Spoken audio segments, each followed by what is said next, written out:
Season 2 has just started today, and it's time to crack into a ton of different specs with the new resistance system and a complete overhaul to the damage buckets being added to the game. In this video today, I'm going to go over the build I'll be playing in Season 2, my Twisting Blades Rogue leveling build. This is a build I worked up over the weekend and I'll be using as I level throughout the season, with an endgame version coming in a week or two using Death Trap. We'll go through the skill setup, talk about the rotation and how to play, discuss gear, affixes, and aspects, then close the video out with my thoughts about the build. If this is your first time on my channel, the way I do things is by upfronting the knowledge in my videos. So if you don't want to watch the entire video, you can find a link to the whole build in the description and pinned comment. I decided to use Mobalytics because of the granularity of the breakdowns, so it should cover most of the stuff I say in the video. And if you're at work or just simply want to look over that, then go ahead and use that link. If that's all you wanted to know, then please feel free to shut the video down, go and play the hell out of Season 2. If you are heading out, please don't forget to like, comment, and or subscribe. Each one of those things helps me out in a very, very huge way. I have something like 89% unsubscribed viewer base on the channel, so that's a metric I'm trying to change by the year's end, so every little bit helps. Lastly, please don't forget to follow me on Twitch, where I will be streaming Diablo 4 and the new drops coming this month. But let's get started on my best Twisting Blades leveling build in Diablo 4. So loading over to Mobalytics, let's take a look at how we can bring this build to life. Now, if I'm going to go through just the skills I've selected, if you want to see what the leveling path is, you'd load into Mobalytics, you'd press this little thing, and it'd give you exactly the leveling path corresponding to what level you are. So if you need that, it's over there on the right. So what we're going to do here is take a look at our opener. We're going to use Puncture, throw a blade at a short distance, dealing 21% damage. Every third cast slows enemies. The big thing here is we want to make sure we're dishing out slow because we want to get as much CC as possible. We'll be keying off that as much as we can. Crit strikes will also slow, which is nice. And then gain 2 energy when it damages a crowd-controlled enemy, which is slowed. And then Puncture now throws 3 blades in a spread, each dealing 35% of its base damage. Hitting an enemy with at least 2 blades at once makes them vulnerable for 2 seconds. So a very easy distribution of vuln. Heartseeker did just get a buff here in Season 2, which gives you a 5% increase rather than a 3% increase to crit strike chance. A lot of people have been kind of tooling around with Heartseeker. So if you'd like, you can try this if you want to go with more of a marksman kind of hybrid route, but it's entirely up to you. But these other two are Puncture is what I wanted to go with for the build. Moving into Twisting Blades, this is the only one we're bringing to 5 ranks. Impale an enemy with your blades, dealing 63% damage and making them take 8% increased damage from your while impaled. After 1.5 seconds, the blade returns to you, piercing them for another 101%. So what's nice here too is this has a 33% lucky hit chance. We're really able to dole out quite a bit of lucky hits between this and Puncture, which has a 35% lucky hit chance. Twisting Blades also deals 30% increased damage when returning, so it's going to be even higher. And enemies are dazed while impaled with Twisting Blades, another form of CC. And we're going to be keying off that. Don't worry about it. I'll talk about it when we get to it. You gain 12% close damage reduction, and lucky hit critical strike against close enemies have up to an 85% chance to heal you for 3% of your max health. So why this is nice why this is nice is that rubies were buffed, so we have a lot of max life that we can benefit from, and we're able to keep a lot of healing going here because we have an 85% chance on a lucky hit. So basically it's 85% of 33% if you want to look at it from that perspective, because that's our lucky hit chance. But still, regardless of the fact is, we'll be up close and personal, we'll be throwing lots of blades and doing lots of damage. Lucky hit is going to be very easy to trigger, especially as a rogue. So this keeps us topped off very well. It's one of the most, it's one of the best abilities for a rogue because it just keeps them topped off so much with health, whereas the marksman kind of suffers and need to rely on that mobility. Speaking of mobility, we're using 2 mobility skills. We're using Shadow Step, Become Unstoppable, which is nice because this is an auto trigger on Unstoppable to get out of jail free card. So quickly move through the shadows to stab your victim from behind for 72% damage, gain 50% movement speed as well.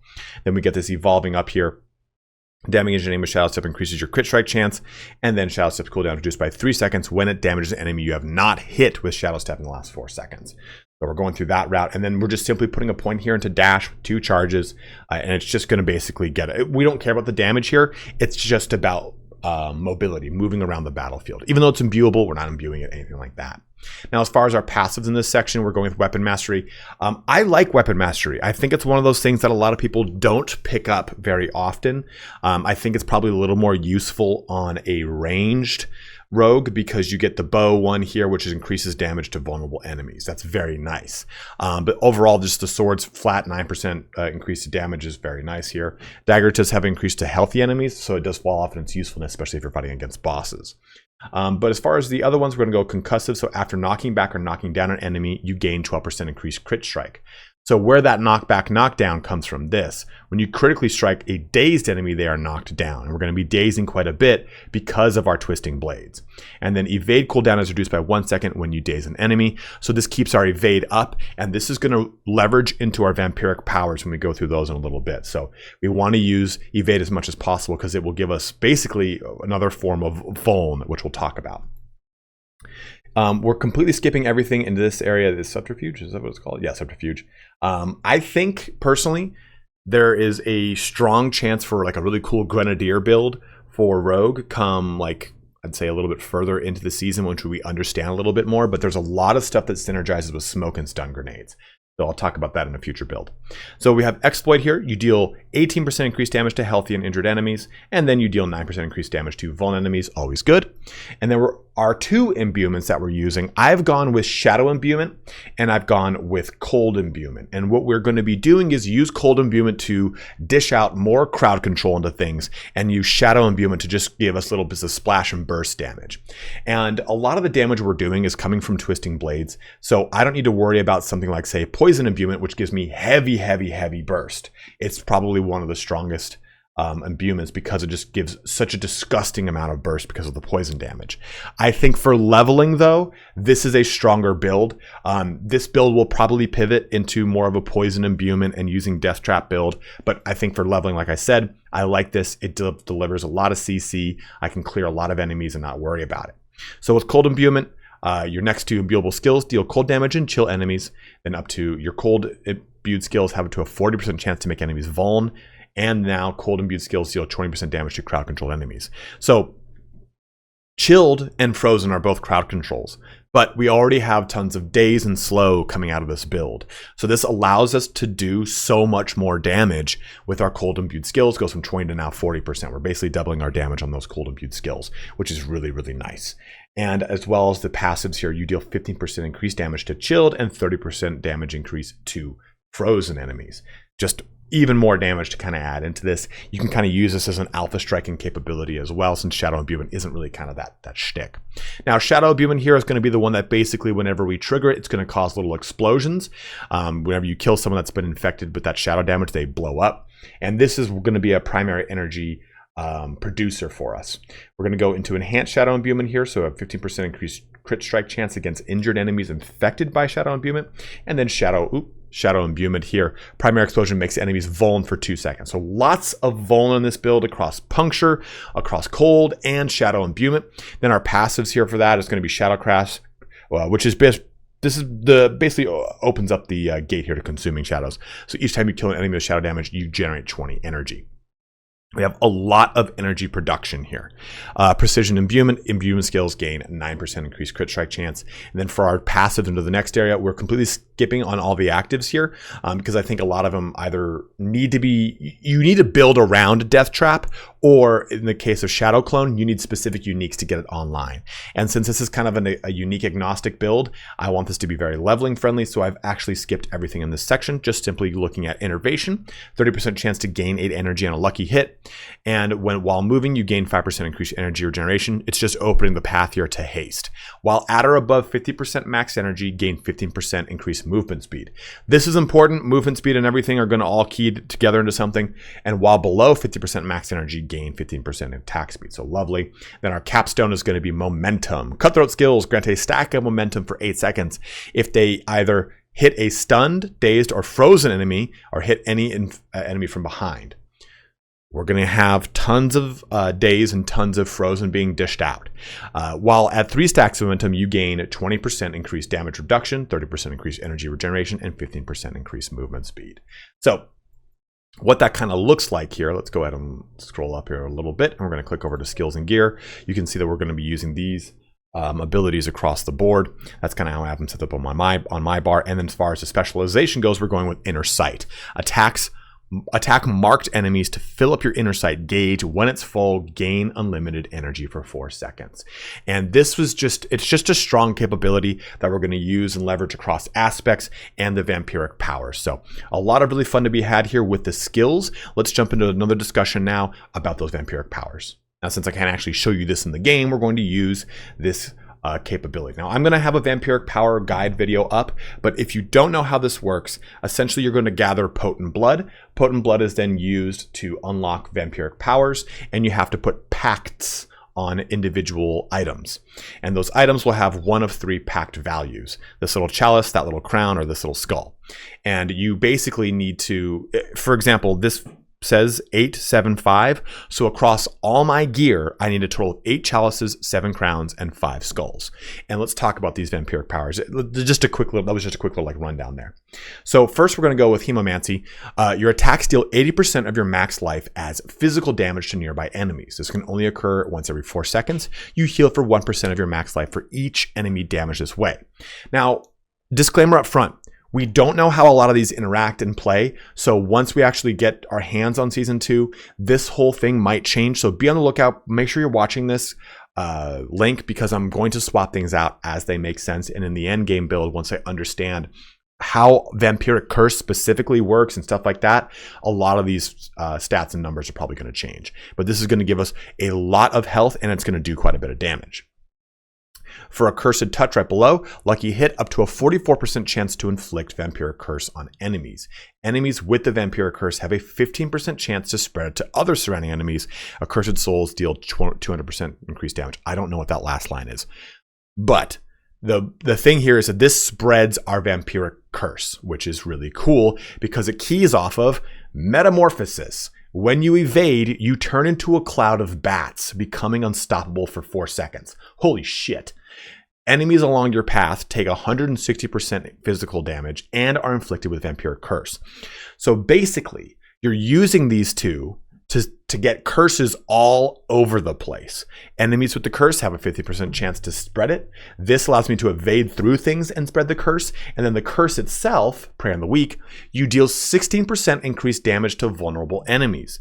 Enemies are vulnerable while affected by a Vampiric Curse from your other Vampiric Powers. So this basically just sprinkles Vuln on the entire pack whenever I evade through it, and has a chance for it to constantly spread. Then lastly, we have Ravenous, which is a great movie starring Robert Carlyle, but also it's this Vampiric Power. Lucky Hit up to a 20% chance to increase your attack speed by 40% of your total movement speed for 6 seconds. It's why we went with that one passive, Haste. That's going to help us with our movement speed. There's a lot of other ways we can pull movement speed into this build, like jumping back here into skill tree. I'm not using Dark Shroud, which has a lot of ways to increase our movement speed.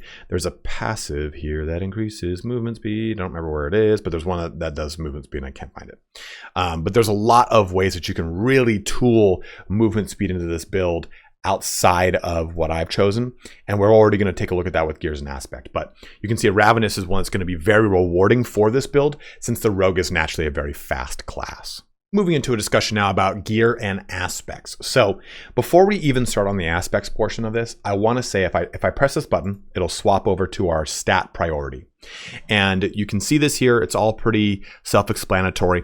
What I will say is we do not necessarily know how resistances are going to shake out. We know that amulets, rings will all three have resistances innately built into them. And they said that you should be able to pretty much have an amulet, 2 rings, and then be able to spot fill resistances as needed. So anything in here that I say maybe chest armor has resistance, or my pants that have cold and fire resistance, it's not required to have that specific resistant element. It's just be mindful of it in your build to make sure you have got resistances in there, because you want to make sure you are capped at 70. It's going to be crucial in World Tier 5 or 4, because it's probably going to kick you in the dick otherwise. And the other note here too, before we get into aspects, is dual wield weapon 1 and 2. I put a unique in here just to be fun and cheeky, but the way that these weapons should look is that this is the most important crit strike damage, and this is the least important dexterity. So you'd look at this in order of 1, 2, 3, 4, 5, 6, 7, 8, rather than, okay, this one weapon needs this and this one weapon needs that. No, I'm just giving you an order or a list of different affixes you can put on either of your dual wield weapons in whatever stat or way that fits best for you. So let's go now back to our aspects and talk about those. We'll start with our left side. So aspect of Stolen Vigor, chest armor, and our pants. All three of these are slot agnostic. Whichever one you want to put in whatever one of those slots, go for it. Might can be on chest if you want. Stolen Vigor can be on the pants if you want. Wherever you want, but these three need to exist on the build. Stolen Vigor, each stack of momentum key passive heals you for X life per second. So it's just more life coming in from your momentum, which you're going to be stacking quite a bit. Your cheat aspect, you take 15 to 25% less damage from crowd-controlled enemies. Guess what? The entire thing you're dealing with is crowd-controlled, right? Whenever a crowd-controlled enemy deals direct damage to you, gain 15% movement speed for 2 seconds. Well, that's going to definitely go into the super sweet vampiric ability, right? Also, look at the gear stat here. We have damage reduction and imbued skill damage, max life, and shadow resist on that chest piece. For our gloves, aspect of corruption, your imbuement skills have a 20 to 40% increased potency against vulnerable enemies. I thought about putting this in the amulet, but I think the amulet's disobedience is a much better defensive when I wanted to buff up. You can swap the two if you really think you need to, but I think the disobedience is better in the amulet socket. Aspect of might here grants 20% DR for 2 to 6 seconds. You want that to be either 5 or 6. 2 to 4 is just not going to be very useful for you. You definitely want it to be 5 or 6. Then Ravager's aspect. You can go with Ravager's aspect or Ghost Walker's aspect. Both of those are just fine in this case. I went with Ravager's because it gives Shadow Step an additional charge. Killing an enemy with Shadow Step refunds a charge and increases the damage of Shadow Step by 1 to 6%. The damage isn't so crazy here. It's mainly just getting more mobility, getting more jail-free cards, stuff like that. Now into our jewelry. Amulet of Disobedience, you gain 0.25 to 0.50 increased armor for 4 seconds. And when you deal any form of damage, stacking up to 15 to 66%. This just got buffed up to 66% now with Season 2. It's very, very good. It was great before, but now it's just even better. And now it's going to be even better in an amulet too, right? And for the amulet, you want to make sure you have cooldown reduction on here. That is going to be king for you. Ranked of all imbuement skills and energy cost reduction. Those three are probably the most crucial, but I put damage reduction on here as well. For our ring, we have Ravenous aspect. Killing a vulnerable enemy grants you 50 to 70% increased regeneration. Energy regeneration for 4 seconds. You should not have an issue with energy in this build. You definitely should not. But it will take some time for that to get active. So in those times up to it, you'll gradually go through growing pains of, I'm hurting for energy. Just wait till you get more passives, wait till you get more aspects turned on, and your energy issues will kind of fix themselves. Also, keep in mind for the stat priority, crit strike damage, crit strike chance, max life, imbued skill damage. It's the same for both rings. Then our last one is Aspect of the Expectant. Attacking enemies with a basic skill increases the damage of your next core skill cast by 5 to 10%, up to 30%. So, since we are using a basic so much, it's going to make our core skills even stronger. And if you wanted to say maybe go with combos rather than using Inner Sight, it's basically going to guarantee that you have 30% every time you do a core because you want to build 3 combo points, right? We're not doing that, but if you wanted to, you'd be able to take advantage of that here. For our ranged weapon, remember this is a stat stick. We do not care what item level it is as long as it is the highest gear distribution percentage increase to core skill damage, crit strike damage, damage to crowd controlled enemies, and damage to close enemies. And you want to make sure you also put a crossbow here so that you get the innate vuln damage increase. You could go with a bow though as well, since you do get the bonus, but I would probably go with a crossbow. Blade Dancer's aspect is crucial, and the reason we put it on the crossbow is since this is a two-handed weapon, we get it at 200% potency. So twisting blades orbit for a short time after they return to you, dealing 10 to 15% of the twisting blades return damage per hit. This is the single most important aspect of the whole build. It's the twisting blades aspect, and it allows for a lot more utility or a lot more viability out of your imbuements, because rather than just casting your blades and they come back, they now spin around you. So now that cold damage is ripping around you, that shadow damage is ripping around you, and it's blowing stuff up. But again, they do that based on the distance of the blade's return. The orbit damage increases up to 20 to 30% of the return damage. It's Crucial to put this on a two-hander. And the nice thing is you just leave it on the two-hander for as long as you can. Only upgrade it if you get really good gear stat swaps towards the later portions of the game, but you leave it on there. You don't have to swap it off like you would for, say, your one-handed, which you want to always kind of swap off to a green text, right? Like, oh, okay, every couple of levels, oh, this does more DPS, swap it in. Does more DPS, swap it in. So our two dual wield weapons here is Edgemaster's Aspect. Skills deal up to 10 to 20% increased damage based on your available primary resource. You should have tons of resources. This shouldn't be an issue here for you, right? Receiving the max benefit while you have full primary. And then lastly, I put Ashira's Kanjar here because I just wanted to. You could put anything else. There's plenty of other aspects that you could use in this case here. We go ahead and click on this. Oh, I gotta press the edit button. Yeah, that's how it works. But I could go ahead and we could type in, you could put in rapid if you wanted to, basic skills gain 15 to 30% attack speed. You've got plenty of options. It's kind of like a one that I had a little bit more open. Crit strikes with core skills increase your attack speed by 15 to 25%. Remember, we always get so much of a bonus off of getting increased attack speed here. Those things are always going to be great. So just kind of use whatever you want. Flurry, or that's Flurry. Whoopsies. Shadow Clones. What was the other one I wanted to look at? Every third cast of Puncture is poison imbued. This is great, I think, for a latter portion of the build where I do look at more of the poison imbuement and with the death trap, but just kind of really use whatever makes sense here. You could go with this one. When casting an imbuement skill, you trigger an imbued explosion around yourself, applying the imbuement effects and dealing X damage to the same weapon type. But this is kind of an open slot that I was playing around with, so have some fun with it. I just put a unique in there to say maybe aspire to a unique, and the reason I want this one is hits with this weapon increase your attack speed. So we just get more and more benefit of attack speed. And that's how our gear is all set up. Now, as far as our gems, we're going with emeralds. Ruby's got a huge buff because this is 4% to your max life, not your base life. And it's going to be absolutely huge. Jewelry, I have diamonds here, but we might swap this out. I don't know if that's going to be different. It's just kind of, I want to see how overall this looks for the resistance distribution for everything, right? So if I put diamonds in all three of my sockets, then that is 15% resistances. So that means I only need to take care of what, like 55% more after that. So it makes resisting up a little bit easier, but it might not actually be that useful. So for now, it's diamond. It'll probably change in the future though, so be on the lookout for that. So that is your gear, your affixes, and your gems for this build. Before we actually jump into the build, if you missed anything or you're like, you know what, I wish I just had this written out, it's pretty much all right here. For the most part, I break down how the actual gameplay loop is going to work as far as the rotation goes. Anything I broke down as far as like, hey, I use this for that or this for this. Anything for the gear notes, it's all right there. And then anything for Vampire Powers, for the most part, everything in this section is just kind of saying like, hey, you know what? A lot of stuff is still very experimental. We have to see how Paragon points really push themselves out. And it's why there's no Paragon build for this video right now.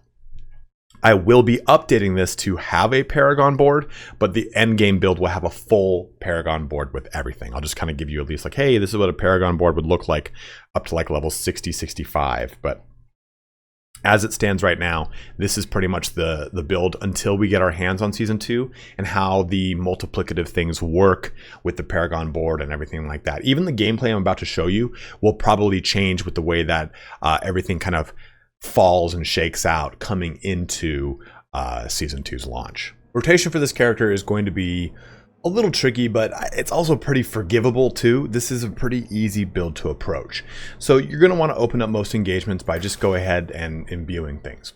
Now, when you imbue things, you have got 3 items that can be imbued, and it's your other 3 items for the most part, for the exception of Puncture. So your Twisting Blade, your Dash, and your Shadow Step are all going to be imbued. Remember, you only have 2 charges of imbuement, so you want to be kind of clever with this. If you're jumping into a pack, you want to use your Twisting Blades. Now, one thing to keep in mind when you're maybe fighting against a boss and the way that Blade Dancers work, based on the distance the blades return, the orbit damage increases up to 40 to 60% of the return damage. Let's just say 60% because we'd want the max, right? So what you would do here is when you would cast your Twisting Blades, it would stab into something, then you would use dash to dash away from it. So if you're approaching a boss, you'd open up with Shadow Step, use that first charge of sheer cold imbuement. Then you'd use Twisting Blades. You would dash away from the boss. The blades are going to come back and you dash back into the boss. That's pretty confusing, and when some of the gameplay you'll take a look at after this section, you'll see me do it. But that's just kind of like, you don't even need to do that. That's super min-maxy, but it's just trying to maximize that point of contact damage with the amount of damage your Twisting Blades do. So I'm gonna hit a pack here. I'm going to show you how we would hit normal packs of enemies.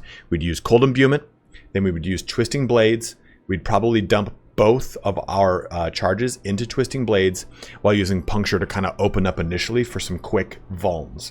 And then we'll just kind of pop into Shadow Imbuement, use Twisting Blades and Shadow Step as needed. Shadow Step does a lot of damage. You can see here, you stab your victim from behind, doing 72% damage and gaining movement speed. So while this is something to kind of get out of jail free, it's a 100% lucky hit chance. So keep that in mind. And you're using it to kind of alpha strike things that you really want to do a little bit of damage. You want to really kind of hit hard, like maybe kind of any shield monster, any elite, any boss. So think about those things when you go approach it. So that's just the initial kind of what's this thing called? Rotation. You're using Cold Imbuement and then just kind of bouncing back and forth with Cold and Shadow. And you're pretty much spamming Twisting Blades because your inner sight is going to keep your energy up almost all the time. And if you don't have the energy, just kind of swap back and forth with Puncture, because Puncture is going to dole out your vuln. So use them kind of intermittently between the two. Let's go ahead and jump into an actual quick example. Okay, so we have a pack of monsters. Let's show you how this works. I've recorded one shot of this and got blown up. So we'll use a Twisting Blade, and we'll use a Twisting Blade, and there we go. And I probably should have opened up with Puncture right there just to get that out, but you can see that this is a very forgiving build. Now we've moved into Shadow Imbuement, which is going to now give us a little bit of our energy, and we can kind of just blitz our way through things. Let's take a look at this over here. We go ahead and use our double Twisting Blades. I've dashed away to maximize the damage on these. Do this again. We use a Shadow Step for some little bit more damage. And we can kind of evade out of this. We can dash out of this. You just got to be... You're pretty mobile with this build. But that's your rotation in a nutshell. You're pretty much spamming Twisting Blades, using your imbuments as they're off of cooldown, and then using your Shadow Step to help you either get out of jail free or to alpha strike things, while using your dash to help you with any kind of mobility or maximizing the damage from your Blade Dancer's aspect. And before we actually show off that gameplay too, I want to just say all of my gear is very far from optimized. I don't even have all of the aspects on. I've got cheats, but I've got the Runic Mail, the Protector. I've got Infiltrator's Gauntlets on. So what you'll be seeing is not even the full extent of how, you know, fully maxed out and optimized this can be. I'm pretty much just using what I had with my Eternal Rogue and made things kind of work with all the stuff I did have. Like I put Disobedience on the necklace just to show you what this can do here at 75%, 0.75% at 45% on the stacks, right? And also too, you'll notice that I'm using... I am using the Mobalytics plugin, so I can just kind of monitor my entire build while I'm playing. So if you see it and you're wondering why that's in the gameplay, it's because it's this plugin, which is pretty damn handy, which I really like. So with all that being said, what are my thoughts on this build? How's this build going to play? I think this build is going to be right up your alley if you've wanted to play a rogue and a Twisting Blades rogue. I really love the imbuments portion of rogues. I don't really like the grenades portion of rogues very much. And grenades just actually got a very huge buff with stuns and with smoke grenades, and smoke grenades have a great aspect. But I wanted to go with this, which is, I know it's the flavor of the month for the very beginning of the game, but it's something I really wanted to make work. And I am having a ton of fun with it. It's an extremely fast-paced build. You'll be able to push through dungeons very, very quickly, especially as you're leveling up, which I find to be absolutely ideal. And even if you don't want to play a Twisting Blade rogue in the end game, I think this is the best leveling build for approaching a rogue, because you can push through content very easily. You have a lot of defensive capabilities. The actual build itself heals itself, and I think that is huge. I was able to push through majority of this without any problem. Now what you're seeing are just standard dungeons. I'm not doing any nightmare dungeons on this guy because it's my Eternal Rogue. I don't have all the aspects fitted out, but it'll be just fine as you kind of fit yourself up with aspects properly and go and approach those nightmare dungeons as you kind of slot into your gear and affixes. But I think that if you're looking for a rogue that's high mobility, can still do a lot of alpha striking and just has a lot of AoE close combat capability, I think this is really going to be for you. It doesn't leverage Poison Trap, Death Trap, or Poison Imbuement, three of the probably the strongest rogue abilities. And I'll be honest, it's probably an off-meta build, quote unquote. But I still think it's very fun. It uses two really cool imbuments, and it leads to a really fun playstyle down the road. What I think is important about this build too is it gets you used to the fact that the rogue has a lot of overlapping synergies and overlapping mechanics.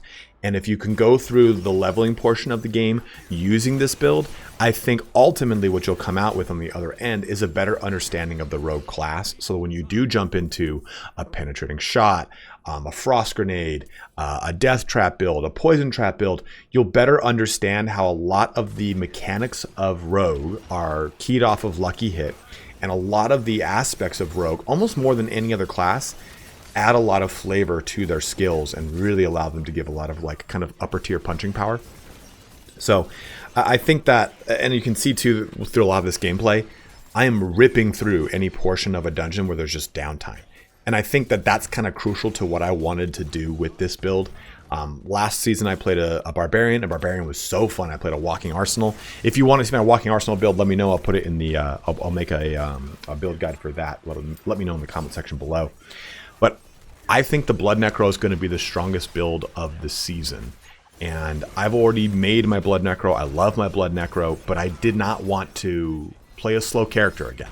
So if you want a really fast, hard-hitting character that can rip and grip all the way through close combat and get you up to max level, or at least quote-unquote end game, which is 75 plus, this is definitely going to be the class for you. If you have any questions or any recommendations on aspects or affixes or even vampiric powers, go ahead and let me know in the comment section below. Keep in mind this video is coming out.